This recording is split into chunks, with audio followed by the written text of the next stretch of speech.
دنیا میں عالمی جنگ کا خطرہ بن رہا ہے۔ کیسے آرمینیا کی ایک غلطی سے جنگ شروع ہوئی، اس طرح دنیا میں جنگ کے کہاں پر حالات بن رہے ہیں، چلیے یہ جانتے ہیں۔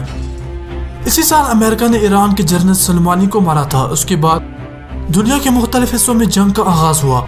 ایران نے بھی یہ دعویٰ کیا کہ اس کا بدلہ لیا جائے گا۔ ایران ایٹمی ہتھیار بنانے پر لگا ہوا ہے اور وہ جب کامیاب ہوا تو وہ امریکہ کے خلاف جنگ میں استعمال کر سکتا ہے۔ دوستو، اگر ایران نے ایٹم بم بنا لیا تو آپ کے خیال میں وہ کس پر پہلے استعمال کر سکتا ہے؟ جیسے آرمینیا اور آذربائیجان کی جنگ اچانک چھڑ گئی، اسی طرح ایران بھی کسی عرب ملک پر حملہ کر سکتا ہے۔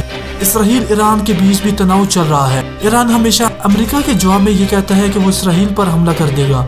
اسی کو لے کر ہمیشہ اسرائیل یہ کہتا ہے کہ وہ ایران کے خلاف کسی بھی ملک کی سپورٹ کرنے کو تیار ہے۔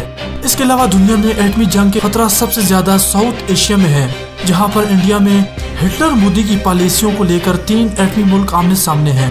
ہٹلر مودی نے کشمیر پر قبضہ کر کے پاکستان اور چائنا کو للکارا، اس لیے چائنا نے انڈیا کی گردن پر قدم رکھا ہے۔ کہا جا رہا ہے کہ پاکستان بھی کشمیر سے انڈیا پر حملہ کر سکتا ہے، اس لیے یہ بھی ایک فلیش پوائنٹ ہے جہاں سے ایٹمی جنگ لگنے کا خطرہ موجود ہے۔ چائنا آسٹریلیا کے ساتھ حالات بہت خراب ہیں۔ دوسری طرف چائنا کے امریکہ کے خلاف بھی ایک محاذ چل رہا ہے۔ وہ تمام ان بین الاقوامی راستوں پر موجود ہے جہاں پر پہلے آسٹریلیا اور امریکہ کا قبضہ تھا، اس لیے یہ بھی کسی بھی وقت جنگ چھڑنے کے امکانات کو درشاتا ہے۔ اس کے علاوہ لاک ڈاؤن میں کوریا نے ایک خطرناک میزائل بنا دیا ہے۔ اس خطرناک میزائل کی کوئی معلومات نہیں، لیکن امریکہ کی خفیہ رپورٹ میں یہ کہا گیا کہ کوریا نے وہ بم بنا لیا جو اگر ٹیسٹ ہوا کوریا اور امریکہ آمنے سامنے ہو جائیں گے۔ اس سے امریکہ کی سالمیت خطرے میں پڑ جائے گی۔